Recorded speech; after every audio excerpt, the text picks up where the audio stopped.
সময় হিড়িক ছিল, এখন আসে কিনা জানি না। তো এক বেচারা, ওনার অভ্যাস ছিল উনি কাপড়ের কাপড় চুরি করতেন। কাপড়ের কাপড় চুরি করার রিস্ক নাই কোনো, কারণ যার গায়ের কাপড় খুলে নিচ্ছে সে কিছু বলতেও পারবে না। তো এই বেচারা কাপড়ের কাপড় চুরি করে করে এটা আবার ধুয়ে পরিষ্কার করে বিক্রি করতো, এটাই তার ব্যবসা ছিল। কিছু লোক আছে না, ওর ব্যবসাই হলো। আমাদের সমাজেও কিছু মানুষ আছে এরকম, এই জাতীয় ব্যবসা করেন।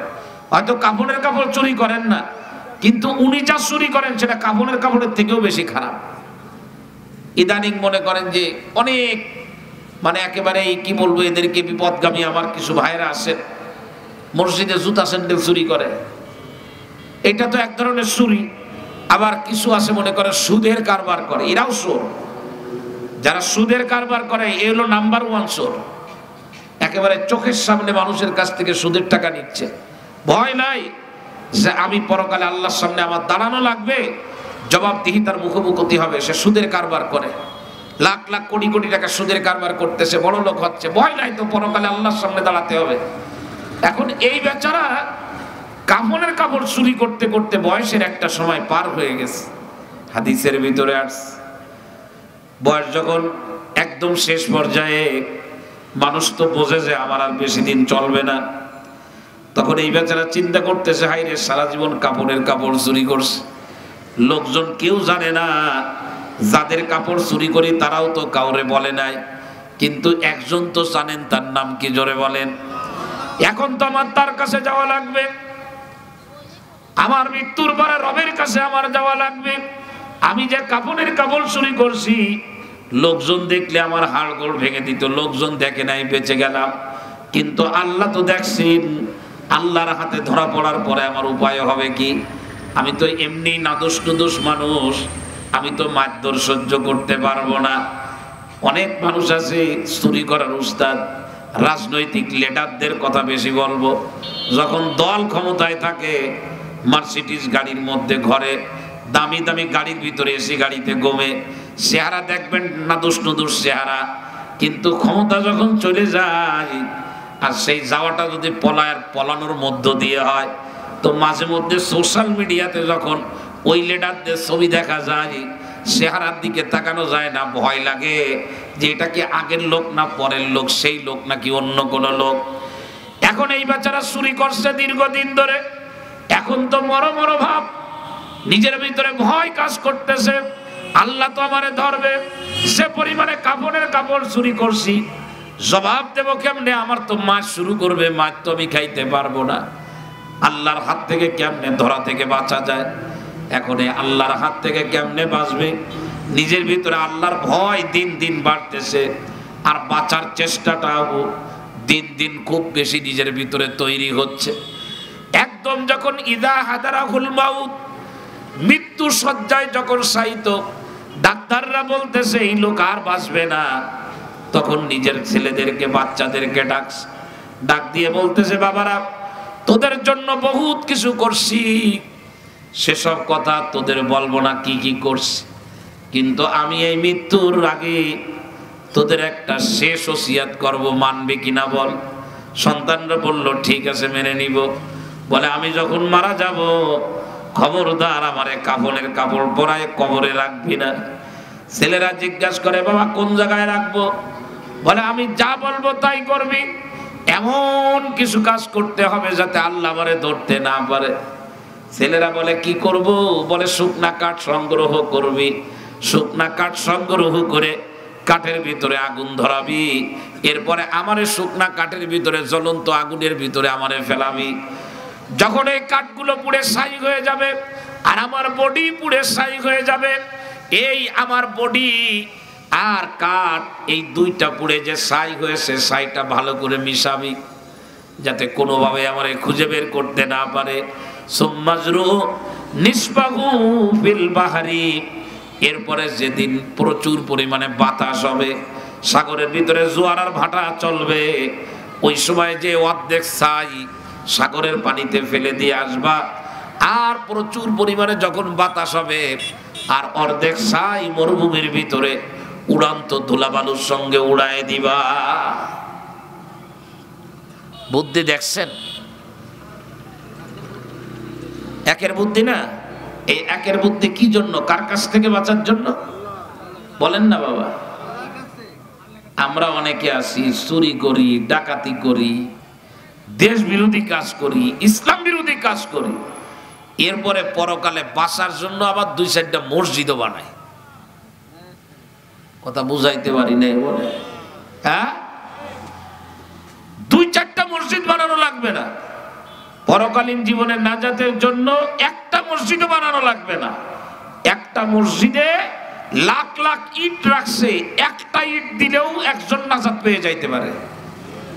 কিন্তু শর্ত হলো অন্য কোনো মামলার আসামি না হওয়া।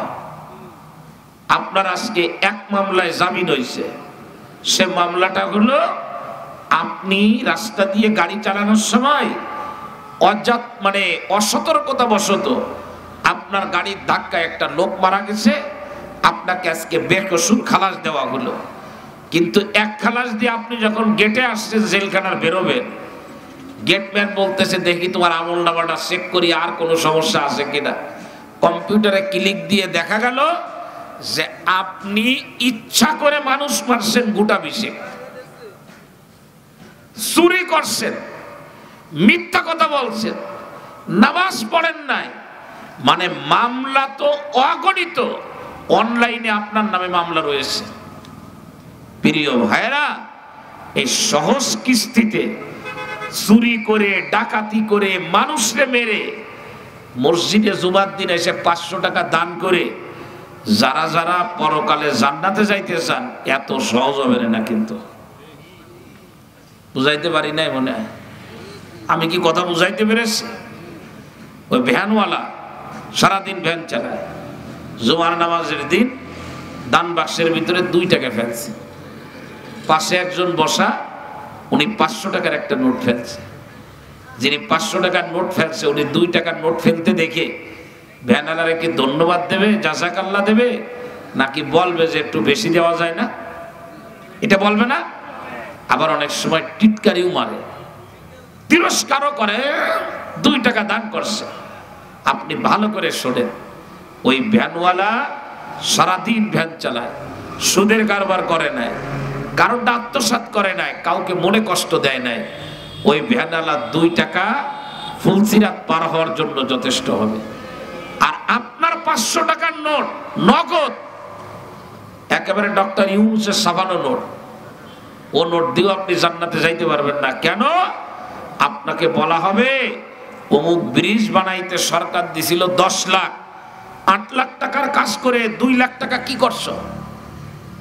জবাব নাই, জবাব নাই। একজনের কষ্ট করে, মেহনত করে আল্লাহ তার একটা সন্তান দিয়েছে। আপনি ইউনিয়ন পরিষদের চেয়ারম্যান, আপনার কাছে গেল জন্ম সনদ আনতে, আপনি গালে থাবা দিয়ে 2000-2500 টাকা নিলেন, কিয়ামতের ময়দানে বুঝিয়ে দেবেন, তারপরে জান্নাতে যাবেন। ওই মসজিদ বানায় কাজ হবে না, মানুষের হক আগে আদায় করতে হবে। বুঝাইতে পারি নাই মনে হয় আমি নাকি? অনেক লোক আছেন এরকম দান করে পার হইতে চায়। এত সহজ হবে না, এত সহজ হবে না।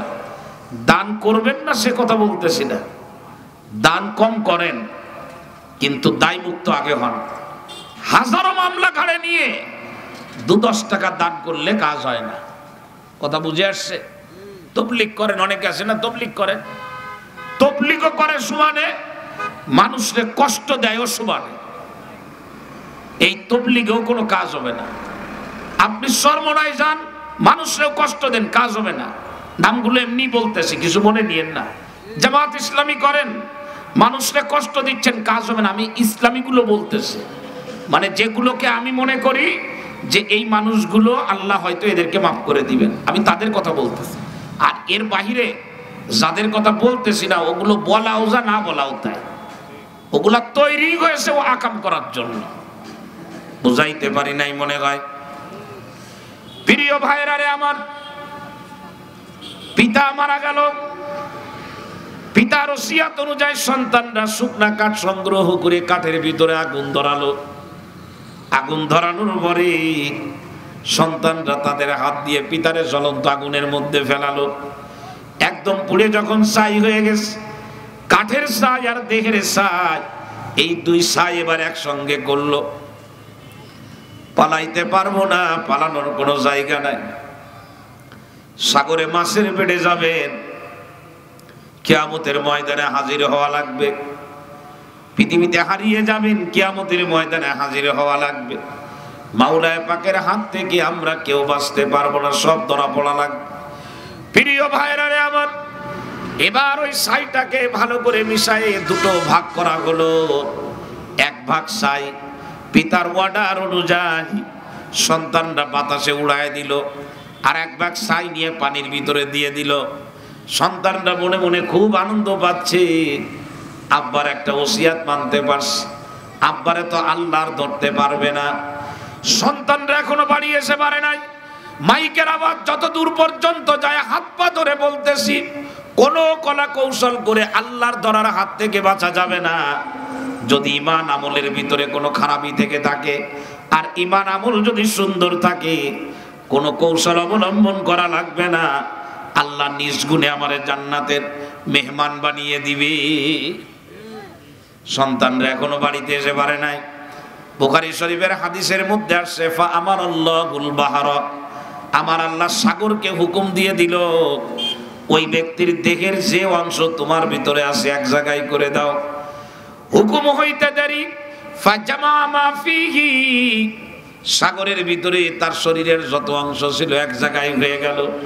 ফা আমার আল্লাহুল বারর, এরপরে আমার আল্লাহ জমিনরে হুকুম দিলেন, ও জমিন, তোমার ভিতরে বালুকণার ভিতরে হারিয়ে গেছে তার শরীরের যত অংশ এক জায়গায় করো। ফাজামা মা ফিহি, এক জায়গায় হয়ে গেল। এখন ওই ব্যক্তির দেহ পুরা যে ছাই, কিছু ছাই হলো পানিতে আর কিছু হলো জমিনের ভিতরে, এমনিতেই এক জায়গায় হয়ে গেছে আল্লাহর হুকুমে। আল্লাহ রাব্বুল আলামিন এবার এই দুই জায়গার ছাইরে হুকুম দিলেন। এই হুকুম দিয়ে বলল, আবারও তুমি